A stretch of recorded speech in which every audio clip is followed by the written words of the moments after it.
죄짐 받은 우리 구주 어찌 좋은 친구인지 걱정 근심 무거운 짐 우리 주께 맡기세. 주께 고함 없는 고로 복을 받지 못하네. 사람들이 어찌하여 아랠 주를 모를까. 시험 걱정 모든 괴로 없는 사람 누군가. 부질없이 낙심 말고 기도 드려 아뢰세. 이런 진실하신 친구 찾아볼 수 있을까. 우리 약함하시오니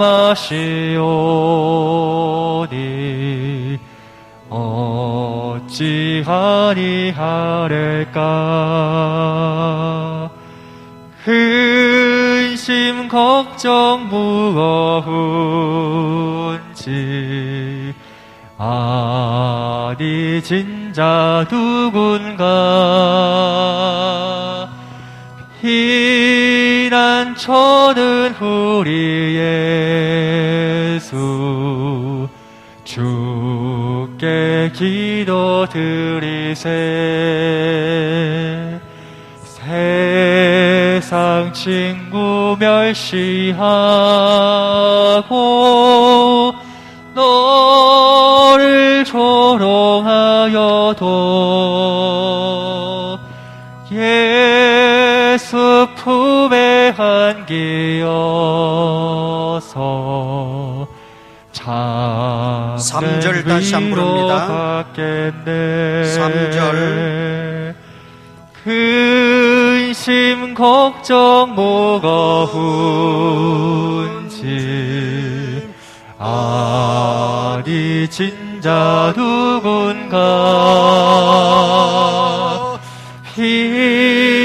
피난처는 우리 예수 주께 기도드리세. 세상 친구 멸시하고 너를 조롱하여도 예수 품에 안기어서 참된 위로 받겠네. 아멘.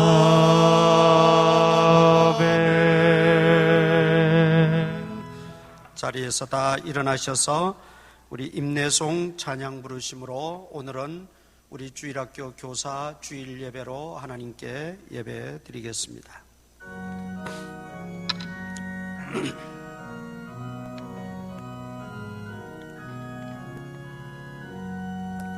다 찬양하여라 전능왕 창조의 주께. 내오나 주 찬양 평강과 구원의 주님. 성도들아 주 앞에 이제 나와 즐겁게 찬양하여라.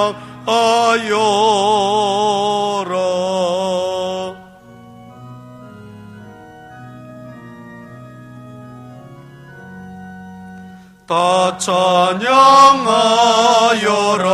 온 몸과 마음을 바쳐 이 세상 만물이 주 앞에 다 나와 찬양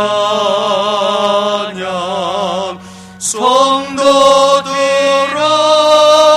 기쁘게 소리 높여 영원히 찬양하여라. 아멘.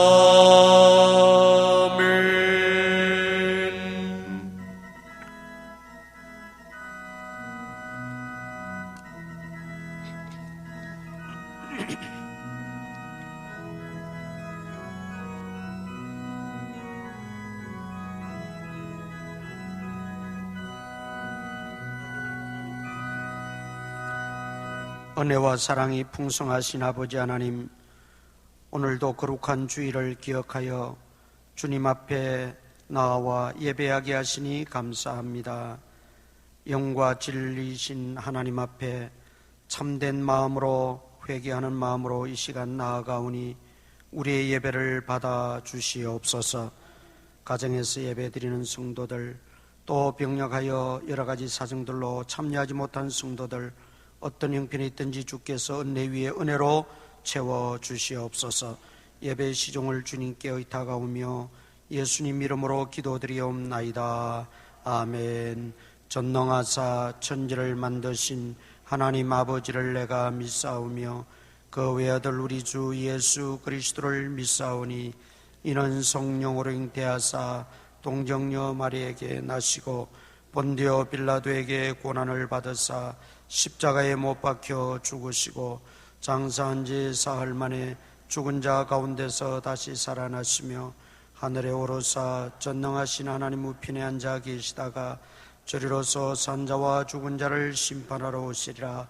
성령을 믿사오며 거룩한 공회와 성도가 서로 교통하는 것과 죄를 사하여 주시는 것과 몸이 다시 사는 것과 영원히 사는 것을 믿사옵나이다. 아멘. 공동 고백 문낭도 갑니다.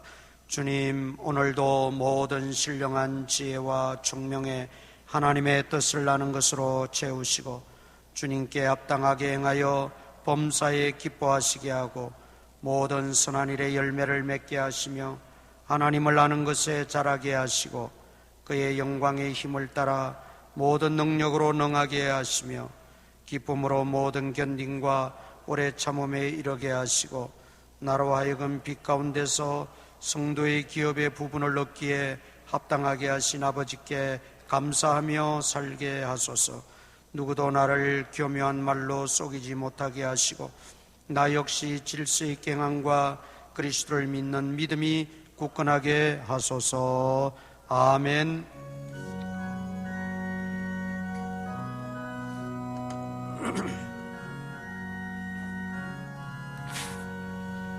날 위하여 십자가에 중한 고통 받으사 대신 죽은 주 예수의 사랑하신 은혜여 보배로운 피를 흘려 영영 죽을 죄에서 구속함을 받은 우리 어찌 찬양 안 할까.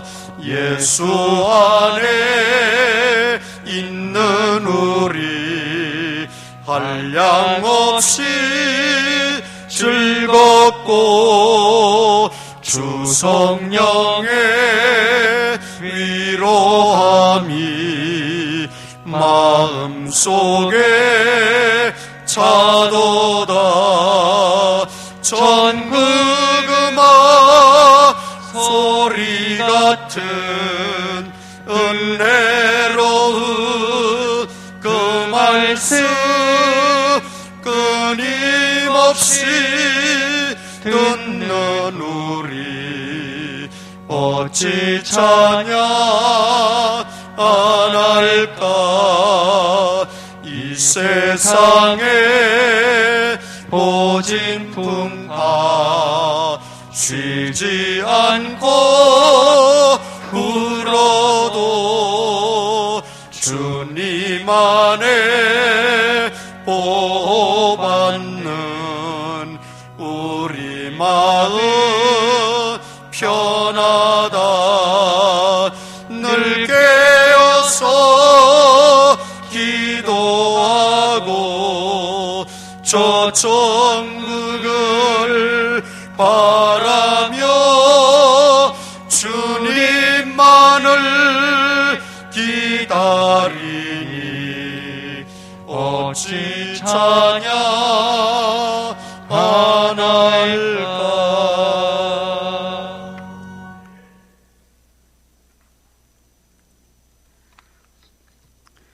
세세무궁토록 영광을 받으시기에 합당하신 존귀하신 하나님, 구원의 은혜와 죄사함의 은총이 있어 오늘도 찬양과 기도와 경배를 통하여 모든 영광을 돌릴 수 있도록 인도하여 주신 그 크신 은혜와 사랑에 깊은 감사를 드립니다. 한 주간의 삶 속에서 하나님의 말씀대로 살지 못하고 행동하지 않은 많은 것들을 내려놓고 회개하오니 우리를 긍휼히 여겨 주옵시고 회개에 합당한 열매를 맺을 수 있도록 역사하여 주시옵소서. 오늘은 스승의 날을 기념하여 교사주일로 지킵니다.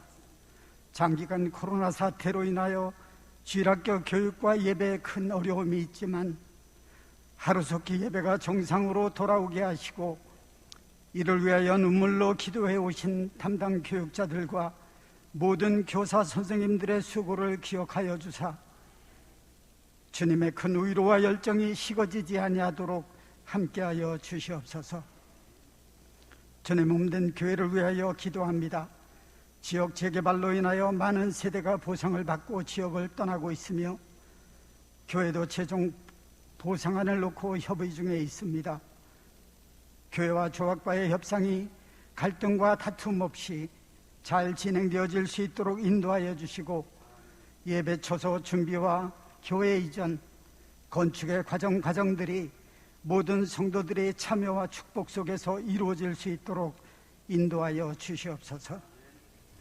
대한민국 20대 대통령이 취임하며 5년의 임기를 시작했습니다. 그동안 나누어진 국민들의 마음이 하나 되게 하시고 자유와 공정의 가치가 지켜지며 침체된 경제도 일으켜 세울 수 있도록 새로운 우리 대한민국을 바르게 인도하여 주시옵소서. 러시아의 우크라이나 침략으로 수많은 사람들이 죽어가고 국토가 파괴되고 있습니다. 또한 세계와 모든 나라들이 그 영향으로 큰 어려움을 겪고 있습니다. 하루빨리 전쟁과 코로나도 종식되고 진정한 평화가 올 수 있도록 크신 역사 베풀어 주시옵소서. 오늘도 귀한 하나님의 말씀을 들고 단위에 서신 담임 목사님 성령으로 충만하게 하시고 우리의 삶 속에 큰 유익과 기쁨으로 함께하여 주시옵소서. 오늘의 이 암울한 시대를 살아가면서 말 못할 서로의 아픔과 상처와 서름도 있을 줄 압니다. 오직 성령 충만함으로 이겨낼 수 있다고 믿사오니 늘 기도와 하나님의 말씀을 묵상하며 생활 속에 실천함으로 죄와 세상과 환경과 싸워 승리하게 하여 주시고 주님께서 맡겨주신 사명과 세월을 낭비하지 아니하도록 지켜 보호하여 주시옵소서. 이 모든 말씀을 길이요 진리요 생명이 되시는 예수 그리스도의 이름으로 기도드리옵나이다. 아멘.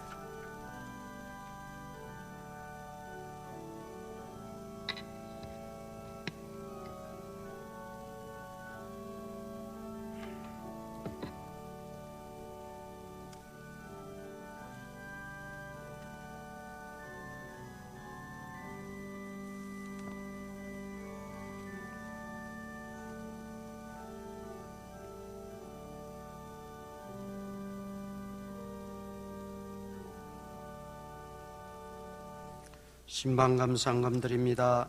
하나님의 자녀로 살아가게 하시니 감사합니다. 힘써 주의 일 하게 도와주옵소서. 말씀과 기도로 성장하여 주님 서시는 그릇 되게 하소서. 기도하며 교회 가는 꿈 이루게 하소서. 한 주간 지켜주신 하나님 감사합니다. 제 삶의 모든 것이 주님의 은혜임을 다시금 감사드립니다. 늘 주님 뜻을 먼저 구하고 순종하며 살게 하소서. 하나님 감사드립니다. 교회 영적 부흥과 성령 충만함과 예배 간격을 통하여 인천보고마와 세계 선교와의 귀하게 쓰임받는 구원의 방주 되게 하소서. 범사에 감사합니다. 나의 힘이 되신 여호와여 내가 주를 사랑하나이다. 한 주간 지켜주신 하나님 감사합니다. 하나님 감사드립니다. 어느 누구보다도 주님을 사랑하는 자가 되게 하여 주시고 신앙과 인격이 아름답게 자라나 주님 앞에 귀하게 쓰임받는 거룩하고 지혜로운 믿음의 일꾼 되게 하옵소서. 범사에 감사합니다. 교사 주일로 지키게 하심을 감사드립니다. 주님 주시는 은혜 안에 교사들과 성김과 헌신을 통하여 우리들의 자녀들이 말씀으로 굳게 서게 하옵소서. 하나님, 오늘도 주님 앞에 나올 때에 빈손으로 나오지 아니하고 우리의 마음과 정성을 모아 귀한 예물을 바칩니다. 주님 기쁘게 받아 주시옵소서. 주일 헌금과 또 11조 선교 1,000문제 장학 건축 헌금 등으로 드립니다. 또 감사한 내용과 기도의 제목을 담아 드립니다. 이 모든 예물들이 하나님 앞에 상달되어지게 하시고 우리 성도님들 가정에 주님의 평강이 날마다 넘치게 하시며 온 식구들 영육간에 강건하게 하시고 믿음의 부유한 가정 되게 하시며 직장과 생업과 하는 모든 일에 주님이 선한 목자 되어 주셔서 부족함이 없게 하시고 물질로 인해서 시험되는 일들이 없도록 하나님께서 충만하게 채워 주시옵소서. 예수님 이름으로 기도드리옵나이다. 아멘. 창세기 20장입니다.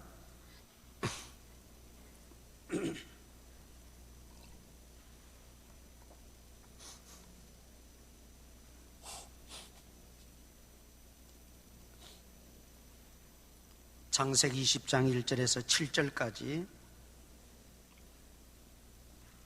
한 절씩 교독합니다. 아브라함이 거기서 네게브 땅으로 옮겨가 가데스와 술 사이 그랄에 거류하며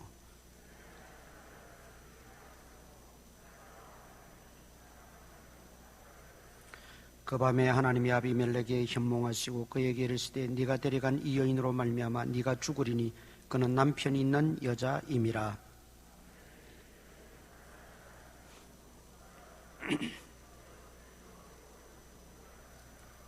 그가 나에게 이는 내 누이라 하지 아니하였나이까. 그 여인도 그는 내 오라비라 하였사오니 나는 온전한 마음과 깨끗한 손으로 이렇게 하였나이다.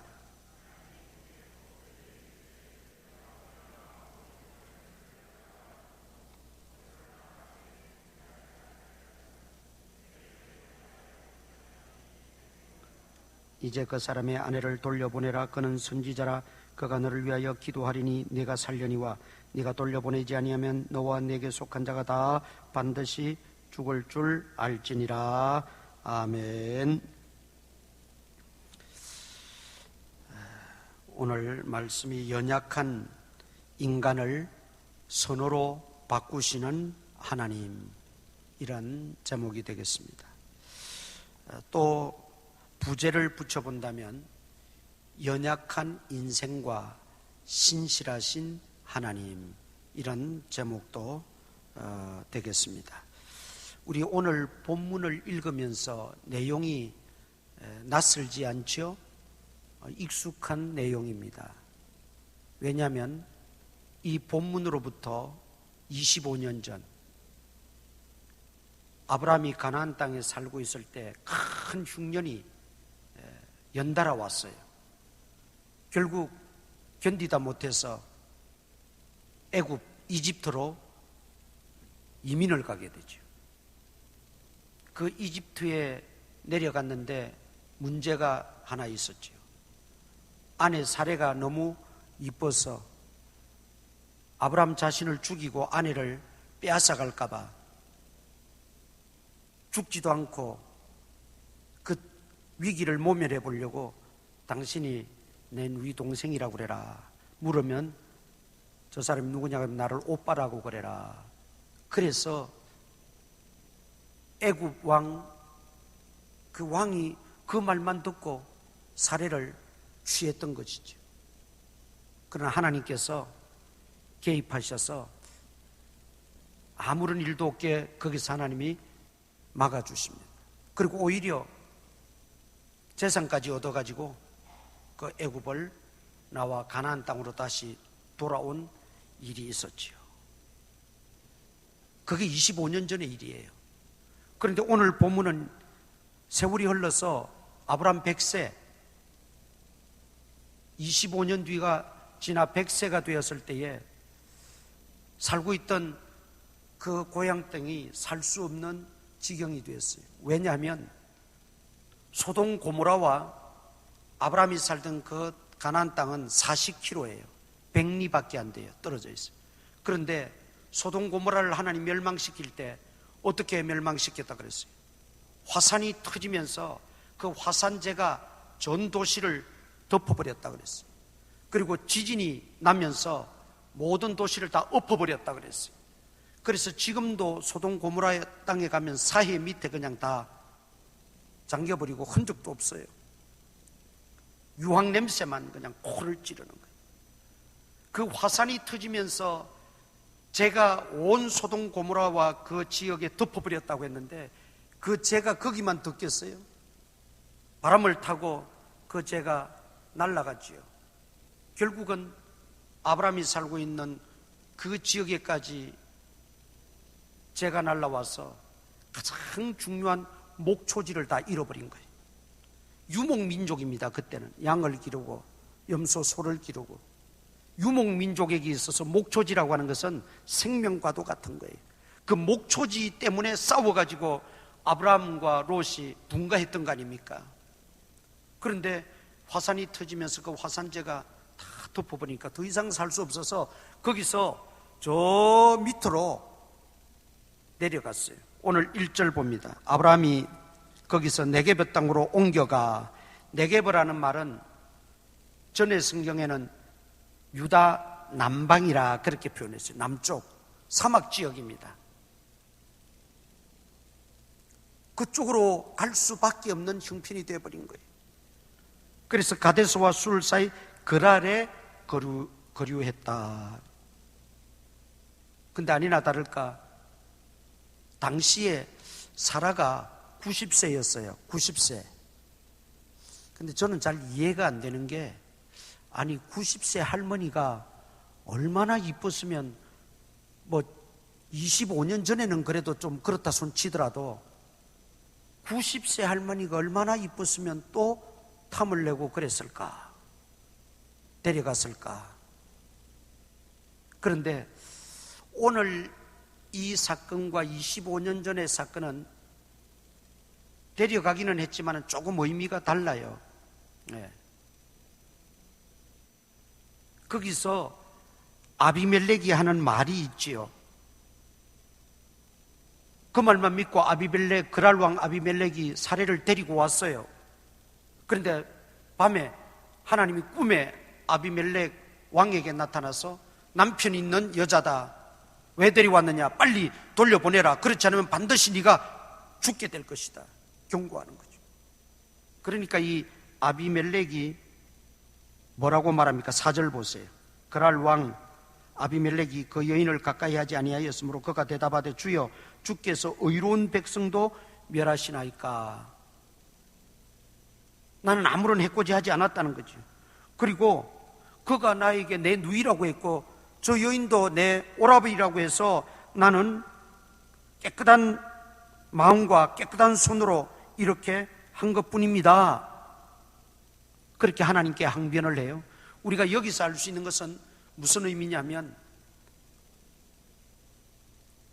당시에 아브라함의 존재는 주변에 다 알려져 있었어요. 왜 알려져 있었느냐면, 소돔 땅에 살던 조카 롯이 연합군에 의해서 재산도 사람들도 다 포로로 잡혀가고 빼앗기고 했을 때 그 소식을 듣고 아브라함이 집에서 길리우던 그 군사들을 데리고 추격해가지고 다 도로 찾아왔잖아요. 그러니까 아브라함의 존재가 드러나지 않을 수가 없었던 거죠. 도대체 그 아브라함이라는 존재가 어떤 인물이기에 그 연합군조차도 물리치고 승리하고 다 빼앗겼던 걸 찾아왔단 말인가. 거기다가 어떤 일이 있었어요. 소돔 왕이 사람만 놔두고 다 당신 마음대로 가져가라 그랬어요. 그러니까 금, 은, 보석뿐만 아니라 모든 양, 소, 가축대 그리고 재산들 다 가져가라. 그런데 아브라함이 가져왔나요? 안 가져왔어요. 부자되게 하는 것도 하나님이 부자되게 해 주셔야 되는 것이지, 괜히 나중에 내가 그때 아브라함 도와서 부자됐다, 저 아브라함 부자됐다, 그 소리 듣기 싫다는 거죠. 그리고는 실오라기 하나 손대지 않고 하나 또 가지고 오지 않았어요. 이게 당시에 주변 사람들에게는 센세이션을 일으킨 거지요. 하나라도 더 가지려고 그러고 한 푼이라도 더 가져야 되고, 그 당시에 관습대로라면 사람만 돌려주고 재산은 가지라 마라 하지 않아도 가져와도 전쟁 노획물이니까 사람만 돌려주고 재산은 다 가져와도 누가 말할 사람이 없어요. 그런데 그거조차 다 포기하고 아브라함이 돌아왔다고 하는 소문이 바닥하게 퍼진 거죠. 아브라함의 존재가 드러난 거예요. 그런 아브라함의 일족들이 그랄 땅에 왔다는 이야기를 들었을 때 그랄 왕 아비멜렉은 무슨 생각이었느냐 하면, 그래, 저 사람과 친하게 지내야 되겠다, 저 사람을 위해주고 저 사람 편에 서서 화목하게 화평하게 지내야 되겠다, 저 사람이 이제 살려고 우리 땅에 왔는데 우리가 잘못 보이면 한 칼에 그냥 갈 수가 있고, 또 괜히 싸워봐야 서로만 피해가 될 테니 정략결혼, 계약결혼, 이런 결혼을 통해서 서로 사돈을 맺고 그래서 좀 평화롭게 지내봐야 되겠다 하는 차원에서 그 사례가 누이 동생이라니까 아브라함과는 사돈이 되니까 데리고 왔던 거죠. 그런데 그 계약결혼, 정략결혼은 우리나라 이 고려시대나 조선시대도 보면 우리나라 공주를 중국에도 보내고 중국에서 또 공주도 보내고 이렇게 해서 서로 우리 평화롭게 지내자, 서로 도우면서 살자, 전쟁하지 말고 침범하지 말고 우리 그렇게 잘 지내자 하는 뜻에서 그런 일들은 많이 실제로 있었어요. 그런 차원에서 자기는 생각하고 또 서로 누이라 그러고 오빠라 그러니까 데리고 온 것뿐인데, 내가 죽으면 어떡합니까?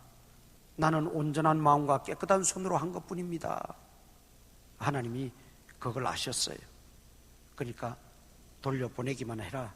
그리고 그는 선지자인데 그가 너를 위해서 기도해주면 네가 용서받고 다 살게 될 것이다. 그래서 재산을 거기에 얹어서 사라를 다시 아브라함에게 돌려보냈다는 거죠. 그래서 아브라함이 양과 소와 종들을 아브라함에게 주고 그 아내 사례도 그에게 돌려보내면서, 네 앞에 땅은 광활한 땅 많으니까, 그 유대 광야가 엄청나게 넓은 땅이니까 거기에서 마음껏 네가 살아도 된다. 그러면서 모든 일이 해결되어졌어요. 그리고 아브라함은 그 아비멜렉을 위해서 간절히 기도하게 될 때 하나님께서 그 기도를 들으시고 문제를 깨끗하게 다 해결해 주셨다는 거예요. 자, 오늘 이 내용입니다. 우리가 이 내용에서 몇 가지 우리에게 주시는 하나님의 음성을 듣기를 원합니다. 첫째, 아브라함은 과거에도 이런 실수를 했어요. 25년 전에. 그리고 25년이 지나서 신앙도 어느 정도 성장했어요. 25년 전과 지금의 신앙은 그래도 조금 성장을 했어요. 또 나이도 25년이니까 더 먹었어요. 그런데도 똑같은 실수를 하고 있다. 여러분, 이게 무슨 의미일까요? 내가 젊었을 때 실수했다고 늙어서 실수 안 한다는 법이 없어요. 젊었을 때 실수할 수도 있고 나이가 들었어도 실수할 수 있다는 거예요. 나는 이제 나이가 이만큼 들었으니까 나는 실수 안 해. 나는 잘못이 없어. 그거는 큰 착각입니다. 젊었을 때나 나이가 들었으나 사람은 항상 연약한 존재입니다. 실수할 수 있다는 거예요. 넘어질 수 있다는 거예요. 그걸 우리는 인정해야 돼요. 자, 신앙이 어느 정도 자랐어요. 하나님에 대한 지식도 꽤 늘었어요. 그러면 내가 이만큼 믿었으니까, 내 신앙의 연조가 이만큼 되고 내 신앙의 세월이 이만큼 흘렀으니까 나는 실수 안 해. 여러분, 그것도 착각입니다. 25년 전에는 아브라함이 믿음이 없어서 그랬다고 할 수도 있겠어요. 그러나 25년 뒤에 아브라함이 믿음이 없습니까? 물론 이스마엘 사건을 통해서 13년의 그 공백 기간이 있긴 했지만, 그러나 그 이후에 그는 하나님과 신앙 소통을 다시 회복하고 하나님으로부터 아들이 있을 것을 약속받았잖아요. 그러니까 믿음이 없을 때나 믿음이 있었을 때나 사람은 여전히 실수하고 넘어질 수 있다는 거예요. 그러니까 내가 오래 믿었다고, 내 신앙의 세월이 오래되었다고 장담하거나 자신만만해서는 안 돼요. 왜? 우리는 그럼에도 불구하고 연약한 존재들이라는 거예요. 연약한 존재들. 그러면 한 번 실수했으니까 다시는 실수하지 않겠지. 그것도 착각이에요. 그러지 말아야 되는데, 사실은 내가 한 번 실수했으면 다시는 똑같은 그런 죄를 짓지 말고 똑같은 실수를 하지 말아야 되는데도 여전히 똑같은 잘못을 저지르고 있다는 거죠. 그러니까 우리가 항상 기억해야 될 것은, 내가 젊었을 때는 실수할 수 있고, 내가 젊었을 때는 범죄할 수 있고, 내가 젊었을 때는 이럴 수 있지만, 나 이제 나이가 들었으니까 나는 이제 괜찮아 하는 착각은 버려야 된다는 거예요. 나 전에 한번 그거 실수했으니까 앞으로는 다시 그런 실수는 없을 거야. 그것도 버려야 된다는 거예요. 심지어 내가 예수 믿은 지가 얼마나 됐는데, 내가 이제 하나님을 알아도 얼마나 내가 많이 아는데 내가 그런 실수 안 해. 그것도 조심해야 되는 거예요. 왜냐하면 근본적으로 우리 인간은 연약하기 때문에. 아브라함의 실수와 아브라함의 잘못을 미화하거나 옹호하는 말이 아니지요. 근본적으로 우리가 우리 자신들을 알아야 돼요. 자신만만해하거나 큰 소리 치거나 마음을 놓거나, 그것은 결국 또다시 아브라함과 같은 실수를 범할 수밖에 없다는 것, 우리가 철저하게 깨달아야 돼요. 어떤 분은 젊었을 때에 또 과거에 큰 고난을 겪었어요. 정말 견디기 힘든 그런 어려움을 겪었어요. 그것이 학습이 되고 내게 어떤 하나의 능력이 되어서 어지간한 어려움은 이겨낼 수 있는 힘이 생기기도 합니다. 그러나 또 하나 알아야 돼요. 아무리 큰 고난을 당했다 할지라도, 아무리 큰 시련을 넘겼다 할지라도 그 고난이나 그 시련이 또 다른 어떤 고난을 자동으로 이기게 해주는 법은 없습니다. 우리가 그걸 알아야 돼요. 나는 옛날에 말할 수 없는 고난과 시련을 내가 겪고 그걸 이겨냈어. 그러니 내게 어떠한 고난이 오더라도 나는 자신이 있어. 그럴 수 없단 말이죠. 생각으로는 자신이 있을 것 같은데 우리 연약한 인생은 어디로 튈지 몰라요. 어떤 반응을 할지 몰라요. 어떤 말을 할지 몰란다. 그래서 우리는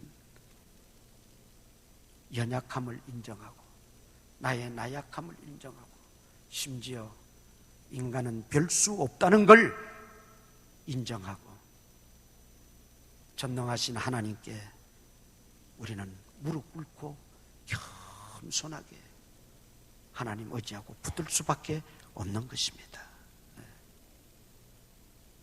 약함을 약함으로 치부하거나 낭망치 말고 능하고 강하신 그 전능하신 하나님을 우리는 붙들 수밖에 없단 말이죠. 붙들어야 돼. 그리고 말씀에 굳게 써야 돼요. 그것만이 우리를 이기게 하고 우리를 지키게 하고 나를 능하게 할 수 있기 때문에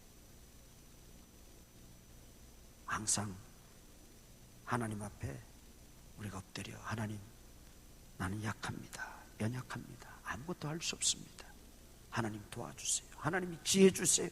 하나님이 이길 수 있는 믿음도 주시고 능력도 주시고 강한 의지력도 주시고 하나님께 늘 엎드려 간구하며 하나님의 돕는 은혜를 구하며 우리는 우리대로 그 모든 것을 힘써 극복하려고 노력하며 그렇게 살아나가야 되는 거예요. 그 다음 우리가 오늘 본문에서 기억해야 될 것은 아까도 말씀드렸지만 시간이 변하면 우리는 믿음이 자동으로 생기는 줄 압니다. 교회 계속 다니니까 신앙이 하나님에 대한 지식이 하나님에 대한 그 의지가 자동으로 축적되어지는 줄 알아요. 그런데 25년 뒤에 똑같은 실수를 범하고 있는 아브라함의 모습 속에서 그렇지 않다는 걸 발견하게 되죠. 25년 전에는 믿음이 없어서 하나님을 절대적으로 신뢰하지 못하고 의지하지 못해서 인간적인 그런 방법을 쓰고 인간적인 꾀를 부렸다고 할지언정 이제는 어느 정도 하나님을 알고 하나님을 믿는 그 연한이 경과되었다면 이번만큼은 그래 우리가 25년 전에도 이런 일을 당했다가 우리 생각만 했다가 창피를 당하고 하나님 슬프게 했지. 이번에도 그런 일이 일어나면 또 일어날 수도 있다고 볼 때 우리 하나님께 기도하자. 하나님께 더욱더 의지하자. 그때도 지켜주시고 함께 하신 하나님 여기서도 함께 하시고 도와주실 줄 믿고 하나님께 맡기고 기도하자. 그리고 당당했더라면 문제는 달라지는 거죠.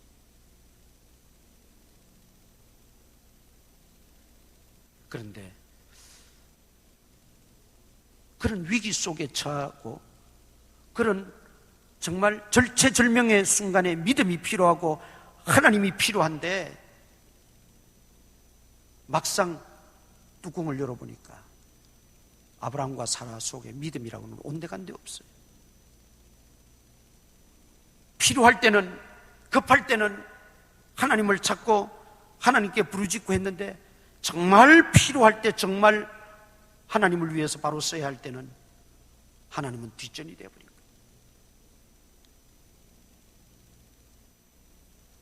이게 아브라함의 현주소였고 신앙의 적나라한 모습이었고 또 우리가 그럴 수 있다는 거죠. 따라서 여러분 신앙생활은 익숙한 거하고 노숙한 거하고는 달라야 돼요. 노숙하다고 할 때는 늙을 노자에 성숙할 숙자. 나이가 들고 이제 점점 그 연한이 채워지다 보면 회사 일이나 개인 일이나 신앙생활도 마찬가지죠. 익숙해져요. 그리고 나이가 더 들면 노숙해져요. 익숙을 넘어서 노숙해지는 거예요. 그런데 신앙생활은 조심해야 돼요. 익숙해지고 내가 노숙해졌다고 신앙의 본질이 아니에요. 그게 신앙의 진짜 모습은 아니란 말이죠. 그렇다면 아브라함은 25년 전 그때는 익숙하지 못하고 노숙하지 못했기 때문에 그럴 수 있었다 손치더라도 25년이 지났으면 100세가 되었어요. 달랐어야죠. 그런데 여전했다는 거죠. 똑같다던 스스로 속았다는 거죠. 우리가 익숙한 거는 편리하고 일을 빨리 처리할 수 있으니까 필요하고 좋아요. 노숙한 것도 젊은이들이 어른들이 그 어려움과 참 막막할 때 그냥 쉽게 너건이 이렇게 처리하는 거 보고 그 여유로움과 그 원숙함에 감복을 하지요. 좋아요.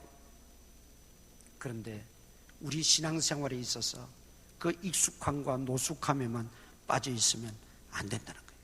그게 신앙의 본질은 아니라는 거예요.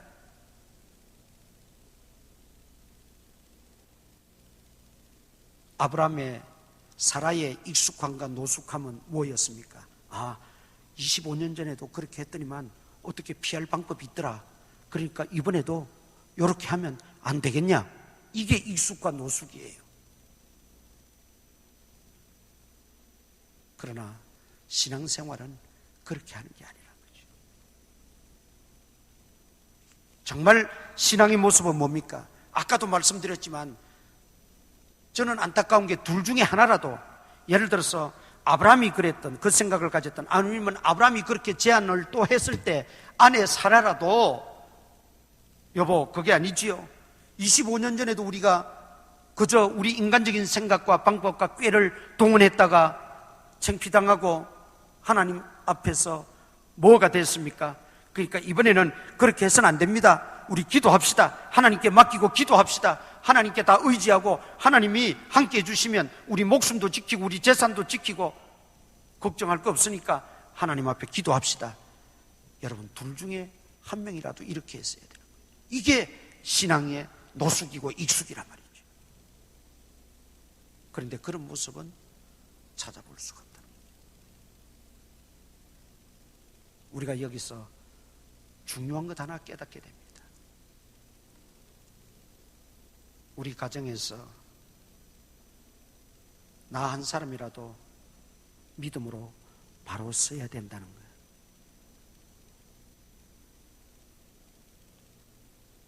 나 한 사람이라도 믿음으로 바로 서고 하나님 편에 서고 말씀 편에 서고 하나님의 방법대로 우리가 행하고 움직이면 하나님께서 왜 지켜주시지 않고 왜 함께 하시지 않겠습니까? 한 사람이라도 바로 서면 그 가정이 사는 겁니다. 아내에게, 남편에게, 부모에게, 자녀들에게 전가하지 말고 내가 하나님 앞에서 우리 가정에서 바로 서는 신앙의 인물이 되어야 되겠다는 거예요. 이 믿음을 확고하게 가져야 돼요. 아나니아 삽비라 부부가 결론적으로는 비참하게 되었다는 거 우리가 잘 알지 않습니까? 그 둘 중에 한 사람이라도 믿음에 바로 서 있고 하나님 편에 서 있었더라면 성령을 속이는 행위고 하나님 앞에 거짓말하는 행위인데 이래서는 안 되지요. 우리가 뭐 굶어 죽게 하겠습니까? 바치기로 했으면 다 우리가 바치십시다. 베드로 사도도 알고 있을 터인데 누구 한 사람이라도 그랬더라면 그 가정의 비극은 찾아올 수 없었던 거죠.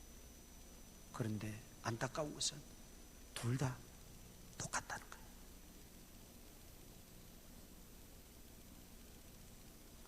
물론 온 가정이 믿음으로 바로 서고 믿음으로 하나님을 잘 섬기는 것, 정말 그 이상 복되고 감사한 일이 없지요. 그러나 그렇지 않더라도 나 한 사람이라도 믿음에 굳게 서 있으면 하나님께서 그 영혼을 보시고 그 가정을 살리시고 구원하십니다. 그런데 아브라함의 가정은 그것이 부족했다는 거죠. 자, 그런데 이런 형편없는, 어떻게 보면 부족하고 나약한 이 아브라함의 가정을 하나님은 외면하지 않으십니다. 버리지 않습니다. 이번에도 또 하나님이 개입하십니다. 아비멜렉에게 나타나서 아까 말씀드린 대로 빨리 돌려보내라. 그렇지 않으면 네가 반드시 죽으리라. 하나님이 이렇게 개입하신 데는 첫 번째 이유가 있습니다. 하나님의 언약 때문입니다. 하나님의 언약, 약속이 뭡니까? 아브라함에게 내 몸에서 날 자가 내 씨가 되고 그 씨로 말미암아 천하 만민이 복을 얻으리라. 내 몸에서 날 자라는 것은 아브라함과 사라의 몸에서 날 자, 곧 이삭이지요. 그 이삭을 통하여 천하 만민이 복을 얻으리라. 아니, 이삭 한 사람 때문에 어떻게 천하 만민이 복을 얻고 있습니까? 우리가 이삭 때문에 지금 복 받고 있습니까? 그건 아니거든요. 근데 하나님이 언약을 그렇게 주셨어요. 그 말의 의미는 뭡니까? 아브라함과 이삭과 야곱을 통해서, 후에 다윗을 통해서 메시아 예수 그리스도가 나셨다는 거죠. 메시아의 약속이 거기에는 숨겨져 있는 거예요. 그런데 아비멜렉이 그 아내 사리를 취하여 가면 어떻게 되겠어요? 그 언약이 깨지는 거예요. 하나님은 언약의 하나님이십니다. 하나님이 약속하신 건 반드시 성취하시고 이루시는 분이십니다. 그 하나님의 신실하심, 그 언약의 하나님, 그것을 하나님은 이루시기 위해서. 그렇다면 성경은 약속의 책입니다. 언약의 책입니다. 구약, 신약, 언약입니다. 하나님의 약속입니다. 성도들을 향한, 이 땅을 향한 하나님의 언약이고, 교회를 향한, 믿음의 가정들을 향한 하나님의 언약의 책입니다. 이 언약의 말씀을 굳게 붙잡으시기를 바랍니다. 하나님 반드시 이루십니다. 두 번째 하나님이 개입을 하시게 된 것은, 인간은 이렇게 하나님이 아무리 위해 주고 아무리 복을 주고 아무리 이렇게 잘 해줘도 인간은 연약하고 나약해서 또 하나님을 등지고 잊어버리고 배반하고, 그러나 하나님은 그렇지 않다는 걸 보여주십니다. 그럼에도 불구하고 그런 인간들을 향해서도 하나님은 신실하게 다가오십니다. 과거에 그 잘못해서 그런 일을 당했으면 이제는 그런 일이 없어야죠. 그런데 또 똑같은 범죄를 할 때도 하나님은 여전히 다가오시고 개입하시고 하나님이 해결자가 되어주시는, 이것은 하나님의 긍휼하심입니다. 하나님의 그 크신 은혜입니다. 하나님의 놀라우신 그 사랑 때문입니다. 하나님의 그 신실하심. 우리는 수없이 하나님을 배반하고 하나님을 우리는 원망도 하고 하나님을 멀리하지만, 하나님은 늘 신실한 분으로 우리에게 다가오시고 우리와 함께 하십니다. 심지어 우리의 연약한 부분, 우리의 악한 부분, 우리의 죄성된 것, 우리의 실수한 것까지도 하나님은 다 손으로 바꾸어 주시는 신실하신 분이십니다. 이런 아브라함은 하나님은 손으로 바꾸셔서 그 몸에서 이삭이 나게 하시고 예수 그리스도의 조상이 되게 하시고 믿음의 조상으로 삼아 주셨다는 것이죠. 여러분, 이거 얼마나 놀라운 일입니까? 아브라함이 이런 은혜를 받을 자격이 있다고 봅니까? 아니, 우리는 어떻습니까? 아브라함을 이야기하기 전에 우리 역시 아브라함과 똑같은 존재들이에요. 하나님을 몰랐던 우리고, 하나님을 멀리했던 우리고, 심지어 어떤 분들 가운데는 하나님을 원망하고 하나님을 욕하고 하나님을 비난했던 분들도 있어요. 그런 모든 과정 일 속에서도 하나님의 은혜로 우리를 택하여 주시고 우리를 불러주셔서 하나님의 자녀 삼아 주셨고, 하나님의 자녀 삼아 주셨으면 온전히 하나님을 기쁘시게 하며 살아야 되겠는데 여전히 우리는 아브람같이 또 넘어지고 하나님의 마음을 아프게 하고 성령님을 탄식시키는 일들이 비일비재해요.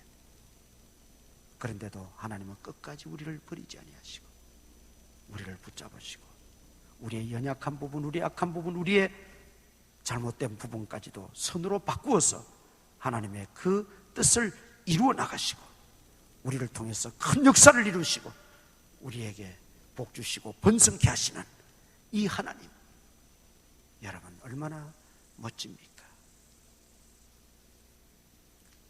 지금 저는 아브라함의 행동을 옹호하거나 그 아브라함의 행위를 정당하다고 말하는 게 아닙니다. 또 우리도 그런 실수를 해도 괜찮다고 말하는 것도 아닙니다. 우리는 이것을 반면교사로 삼아서 우리는 정말 하나님 앞에서 바로 서되 핵심은 뭡니까? 그럼에도 불구하고 우리는 연약하다는 거예요. 저부터 우리 모두가 그럼에도 불구하고 연약한 존재, 고난을 그렇게 겪고 큰 시련을 겪어도 또 고난 앞에서 하나님 원망하고 좌절해버리고 믿음의 연조가 그렇게 쌓아졌음에도 그 믿음은 여전히 익숙한 데만, 노숙한 데만 머물러 있지 신앙의 본질을 회복하지 못한 채, 그리고 또 실수했음에도 또 똑같은 일을 저지르는 이런 우리 연약한 인생임을 알자는 겁니다.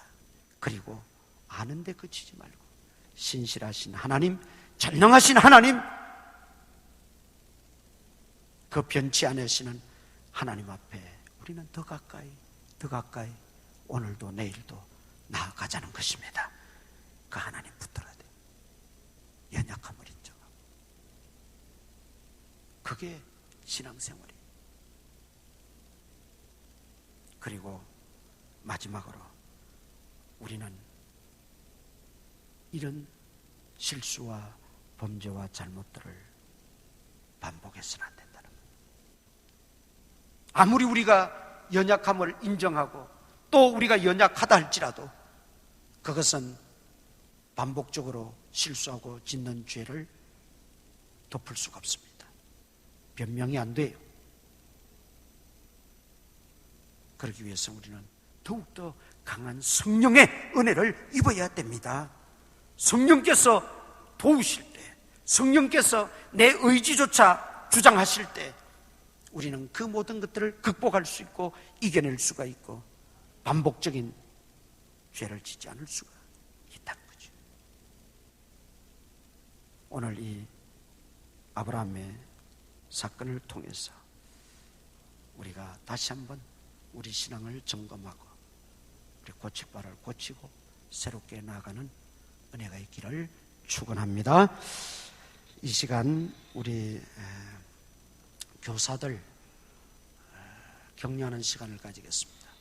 우리 코로나로 인해서 아이들이 나오지 못하는 아이들도 있고 또 나왔다가 또 못 나왔다가 여러 가지 어려운 형편인데도 우리 교사들 자리를 끝까지 지키면서 우리는 예배 한번 빠지지 않고 잘 예배를 드려왔습니다. 얼마나 감사한지 모릅니다. 우리 이제 많이 풀리고 좀 좋아졌잖아요. 우리 가정에서 온라인으로 예배 드리는 분들도 잘 들으시기 바랍니다. 우리 다음 주가 우리 교회 설립 68주년 기념주일입니다. 우리 다음 주일을 이제 기점으로 해서 다시 이제 교회 출석하셔서 또 아이들도 다 내보내시고 해서 다시 우리 시작하면 좋겠습니다. 그래서 우리 그동안 교사들이 너무 힘쓰고 애쓰고 했는데 오늘 일부 예배 때는 유치부 교사들이 예배를 드리기 때문에 지금 11시 지금 유치부 예배를 드리고 있습니다. 진행을 했고 오늘은 2부는 우리 유초동부, 중고동부, 청년부 이렇게 부장, 교사, 우리 지도교육자 나와서 격려하는 시간 가지겠습니다. 다 나오시기 바랍니다. 네. 얼른 나오세요. 네.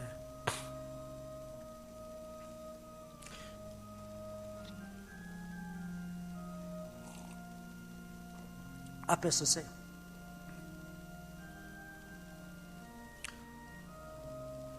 교육원장님, 교육부장님 나오시고 또 각부 부장님들도 다 나오시고. 예. 먼저 우리 학생들이 또 어린이들이 선생님에게 선물을 전달합니다. 선물은 어떤 게 좋다 그랬죠? 가벼운 게 좋다 그랬죠? 선물은 가벼운 게 좋아요. 그래서 제일 가벼운 거로 준비를 했습니다. 우리 학생들, 어린이들 나와서 선생님께 전달하겠습니다. 전달. 감사합니다. 우리 못 받으신 분들 다 받으셨죠? 자, 우리 선생님들, 부장님들 인사할 때에 큰 박수로 격려해 주시고 제가 기도 한번 하고 들어가겠습니다. 우리 선생님들 인사드립니다. 차려 경례.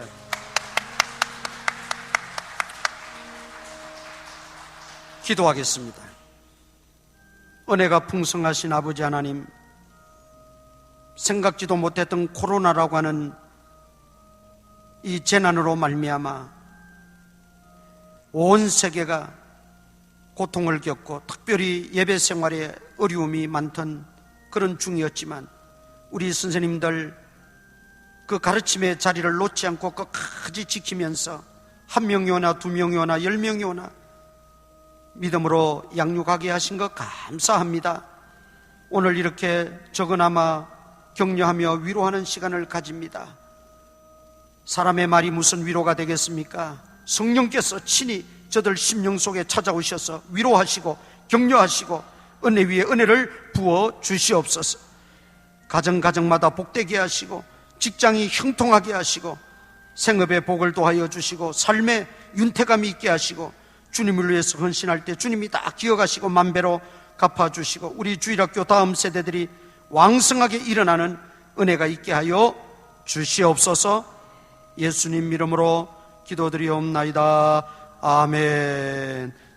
들어가시기 바랍니다. 감사합니다.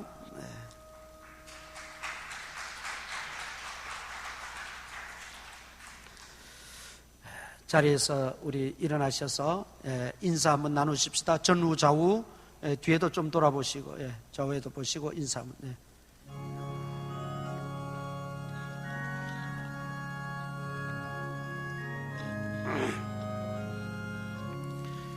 그 크신 하나님의 사랑 말로 다 영영 못하네. 저 높고 높은 별을 넘어 이 낮고 낮은 땅 위에 죄범한 영혼 구하려 그 아들 보내사 화목제물 삼으시고 죄 용서하셨네. 하나님 크신 사랑은 증량다 못하네. 영원히 변치 않는 사랑 성도여 찬양하세. 괴로운 시절 지나가고 땅 위에 영화세 갈 때 주 믿지 않던 영혼들은 큰 소리 외쳐 불어도 주 믿는 성 사랑 베푸사 우리의 죄 사했으니 그 은혜 잊을까. 하나님 크신 사랑은 증량다 못하네. 영원히 변치 않는 사랑 성도여 찬양하세. 하늘을 두루마리 삼고 바다를 먹물 삼아도 한없는 하나님의 사랑 다 기록할 수 없겠네. 하나님의 크신 사랑 그 어찌 닿았을까. 저 하늘 높이 쌓아도 채우지 못하리. 하나님 크신 사랑은 증량다 못하네. 영원히 변치 않는 사랑 성도여 찬양하세.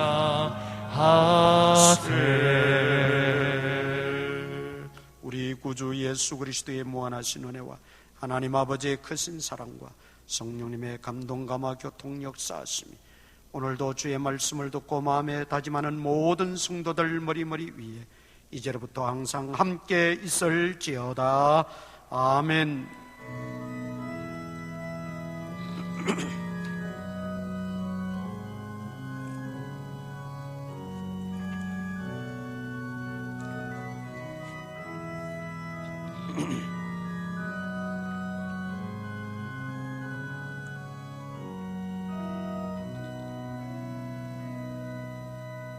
자리에 앉아 주시기 바랍니다. 오늘 교사주일 행사가 있어서 우리 3부 예배는 우리 생략을 했는데 다음 주부터는 3부 예배 오후 2시에도 예배가 있습니다. 착오 없으시기를 바랍니다. 우리 각 기관마다 돌아가면서 한 달씩 교회 청소를 하고 있습니다. 깊은 감사를 드리고 부탁드리는 것은 가급적 토요일에 와서 청소를 해주면 좋겠습니다. 앞에 철거를 하다 보니까 이 철거 먼지가 보통이 아니에요. 그 토요일 청소 안 하면 우리가 먼지 속에 앉아서 그냥 예배 드리는 게 되기 때문에 그래도 우리가 토요일 와서 깨끗이 좀 청소를 하고 주일날 조금 더 나은 환경에서 예배를 드리면 좋겠다 해서 부탁을 드립니다. 우리 교회 재개발 위해서 매일 기도하고 계시죠. 한 번 이상 금전적 보상 합의가 잘 되어지고 또 앞으로 임시예배 처소를 얻어서 나가서 이따가 우리 부지에 이제 교회를 지어서 들어오게 됩니다. 그 교회 부지는 우리가 받아놨습니다. 저 밑에 올라오는 큰 길에서 올라와서 바로 상거리 있죠. 옛날 이발관 있는 그 자리가 우리 교회 자리입니다. 그리고 앞에 이 도로는 4차선 도로로 저기 도원역 나가는 것까지 쫙 뚫립니다. 그리고 우리 교회 들어가는 데가 2차선 도로가 되고 그 교회 안에 소공원이 있어요. 뭐 체육기구도 있고 나무도 좀 해놓고 밖에 그 야외 화장실도 있고 그 안에 안쪽에 우리 교회가 자리 잡게 됩니다. 이런 그 일련의 과정이 이제 전개되어지는데 지금 조합에서는 5월 30일에서 6월 첫 주에 합의를 하자 이제 그러고 있습니다. 그래서 합의가 잘 되어질 수 있도록 우리가 그 건축 보상비를 받아 나가는데 우리가 뭐 욕심을 다 부리는 것은 아니에요. 지으려면 그보다 더 많이 들지만 그래도 어느 정도는 우리가 보상해 줘야 되지 않겠느냐. 그런데 그마저도 이제 자꾸 이제 깎으려고 그러고 안 주려고 그러니까 계속 이제 타협하고 합의하는 중에 있는데, 조합에서는 5월 30일이 월요일이에요. 5월 30일에서 그 한 주간 6월 첫 주까지는 합의를 마무리하자. 그리고 8월 달에 또 총회가 있는데 그 총회에 올려서 이제 완전히 종결을 짓자. 그 총회에 올려서, 총회는 뭐 거의 요식적인 행위입니다. 예. 그리고 올라가서 되면 한 달 반 내지 2달 뒤에 돈이 나오면 우리는 임시예배 처소를 얻어서 나갔다가 이제 아파트가 철거하고 조성되고 하면 우리 자리에 와서 우리가 지으면 되는 겁니다. 한 가지 부탁은, 이제 그 돈으로 교회를 다 지을 수 있는 것은 아니에요. 우리가 지금도 이렇게 또 적금을 부었다가 건축원금을 목돈으로 이렇게 하시는 분들이 계세요. 제가 뭐 한 번도 이런 거 말 안 했잖아요. 그러나 이제 이게 눈앞에 가시적으로 이제 진행이 되어지기 때문에 여러분들이 좀 유념하시고 기도하시면서 교회 건축하는 거, 이제 뭐 우리 세대에 이거 한번 지으면 언제 또 짓겠어요. 이제는 정말 또 70년 갈 수 있도록 교회를 단단히 지어야 되겠죠. 그래서 우리가 그것도 기도하시면서 좀 가정적으로, 개인적으로 좀 준비를 하시면 좋겠습니다. 그렇게 하시고 매일매일 합의가 잘 되도록 위해서 여러분 기도하시고, 이 일에 저와 우리 장로님들이 기도하시면서 그냥 노심초사하고 있습니다. 그렇게 하시고, 여러분 기도하는 그 힘이 눈에 드러나요. 전에는 그렇게 딱딱하던 분들이 점점 마음이 녹아지고 그렇게 있어요. 그러니까 기도 힘밖에 없어요. 사람의 힘으로는 안 되는 거예요. 그래서 꼭 기도 계속 잊지 마시고 좀 하시고, 우리 교회는 어쨌든 지금 당장 나가는 것은 아닙니다. 나가서는 아니고, 올해는 제가 그랬어요. 8월 달에 총회하면 우리는 추울 때 이사 못 나간다. 그러니까 춥기 전에 돈을 빨리 해주면 우리가 한 10월 달쯤 얻어서 이사하면 되니까 춥기 전에 다 해결하자, 이제 그랬어요. 그래서 올해는 뭐 있지 않을까 그렇게 싶고, 더 이상 이것이 복잡하게 되지 않도록 하나님 해결해 주세요. 꼭 기도해 주시기를 바랍니다. 그래서 우리가 5월 30일 월요일 저녁부터 6월 10일까지 저녁 기도회를 매일 가지려고 합니다. 교회 문제를 위해서도 나와서 기도하시고, 여러분 가정과 자녀 손들을 위해서도 기도해야 될 때입니다. 5월 30일, 5월 마지막 주 지나고 월요일부터 6월 10일까지 열흘간 이때가 지금 제일 중요할 때입니다. 집중적으로 좀 기도해야 되니까 나오셔서 기도하실 분들은 기도하시고, 나오시지 못하는 가정에서라도 꼭 기도를 해 주시면 고맙겠습니다. 예배 마쳤습니다.